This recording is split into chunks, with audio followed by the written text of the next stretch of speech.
जितना मैं अनी को जानता हूं वो बेईमान नहीं है। अगर ऐसा कुछ भी हुआ होता तो वो पीछे नहीं हटता। उसका मतलब आप मुझ पे विश्वास नहीं करते जेठू? ऐसी बात नहीं है जनक, हम बस ये कह रहे हैं कि हो सकता है किसी से कोई गलती। गलती? गलती कैसे हो सकती है बड़ो माँ? और ये सब कह के आप बस मुझे बेइज्जत कर रही हैं, एक माँ को बेइज्जत कर रही हैं। एक लड़की अपने होने वाले बच्चे की खबर देने के लिए उसके बाप के पास आई है, तो इसमें गलती या फिर शक की तो कोई गुंजाइश ही नहीं है ना? और अब अंजना, बाबलू, दादी और दादा सभी एक दूसरे के चेहरे को देखते हैं। झनक तो ठान कर आई है ये सब बताने, पर क्या अब? मुझे इस लड़की पे जरा भी विश्वास नहीं है।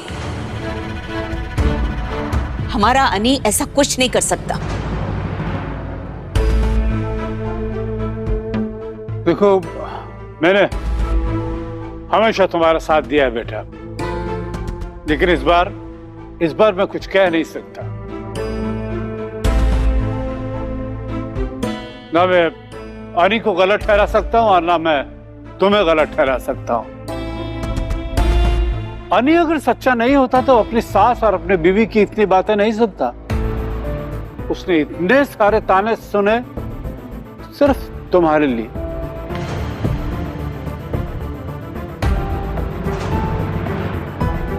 और तुम इतनी बड़ी बात बोल रही हो उसके लिए?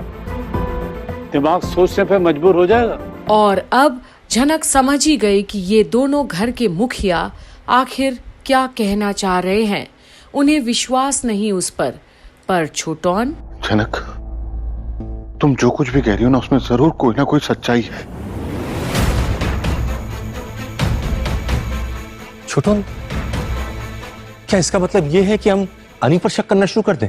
तो इसका मतलब ये भी तो नहीं है ना कि आप मुझ पर शक करें। आप शक कर रहे हैं मुझ पर। ऐसा नहीं है झनक, ऐसा होता तो तुम अभी यहाँ खड़ी नहीं होती। नहीं बड़ो माँ, पर किसी पे तो शक करना पड़ेगा, या तो मुझ पर या तो सरजी पर। ऐसा कैसे हो सकता है? हाँ, यही तो नहीं कर पा रहे बेटा। अगर अनी से गलती होती तो वो जिम्मेदारी लेने से मना नहीं करता।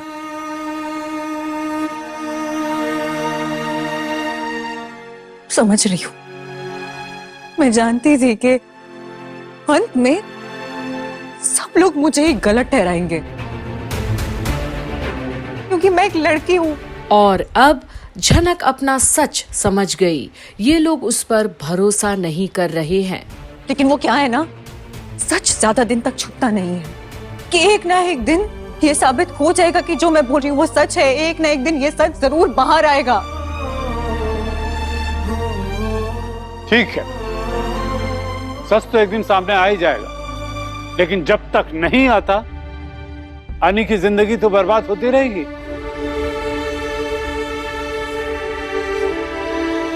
एक बात बताओ, तुमने ये बात पहले क्यों नहीं बताई? जो कुछ भी हुआ उसे समझने के लिए वक्त लगता है, और वो वक्त मुझे कभी मिला ही नहीं। पर क्या झनक बोल रही है? क्या विश्वास अब भी हो रहा है इनको?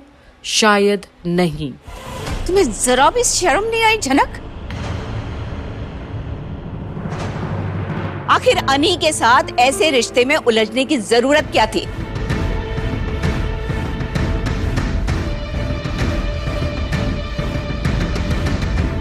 तुम्हें पता था ना अनी की शादी होने जा रही है।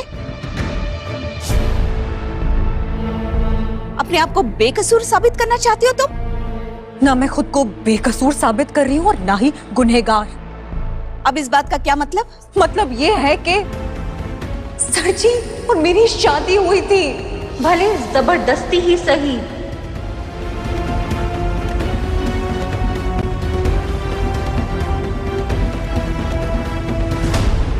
और ये बात मैं आज तक नहीं भूली हूँ, एक पल के लिए भी नहीं।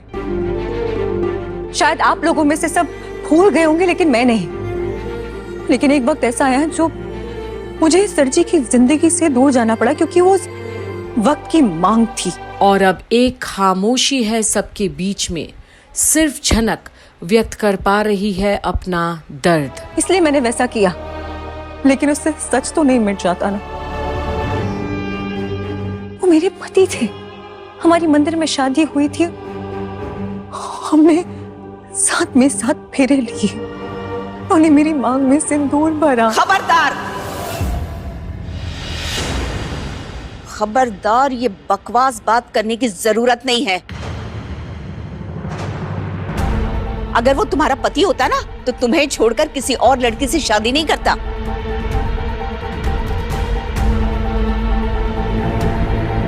और तुम्हारी शादी तो तोड़ दी थी ना हमने, भूल गई तुम? जरूरी नहीं है जो आप मानती हो मैं भी वही मानूं।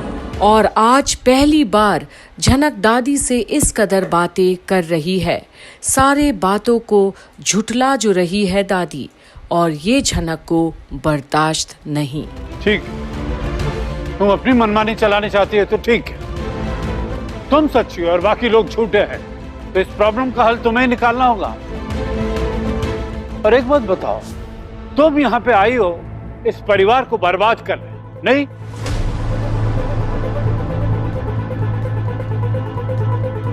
वरना ये बात तुम अनी की शादी के पहले भी बोल सकती थी। तो ऐसा नहीं है। अरे मैं भी क्या ही बोलती, मुझे नहीं पता था कि ये सब होगा, मैं नहीं जानती थी ये सब। लेकिन जब ये घटना घटी तो सच्ची बीमार थे। झूठ, तुम जानती थी कि वो नहीं मानेगा, इसलिए अब तुम अनी को बीमार कह रही हो। पर मैं ऐसा क्यों करूंगी? अगर किसी और का बच्चा होगा तो किसी दूसरे के पास जाती ना अपना हक मांगने के लिए, सर जी के पास क्यों आऊंगी? अगर ये किसी और का बच्चा होगा तो उन पर उस बच्चे की जिम्मेदारी क्यों डालूंगी मैं? तुम जैसी लड़कियां ना कुछ भी कर सकती है। पर झनक कोई भी सफाई दे इससे पहले इस समस्या से बाहर कैसे निकलना है ये तुम्हें बताओ। मैं इस समस्या से बाहर निकलना ही नहीं चाहती हूँ। तो क्या करोगी झनक तुम? बच्चे को अकेले पाल पोस कर बड़ा करोगी? बड़ो माँ खुद एक माँ है, तो मुझसे कैसे एक्सपेक्ट कर सकती है कि मैं इस बच्चे को गिरा दूं? ऐसी बात नहीं है बेटा। पर इस बच्चे को किसका नाम दोगी तुम? अब आखिर जिसका नाम मिलना चाहिए उसी का तो नाम देगी ना झनक। पर बोस परिवार के मन और दिल की दीवार बहुत ऊंची है।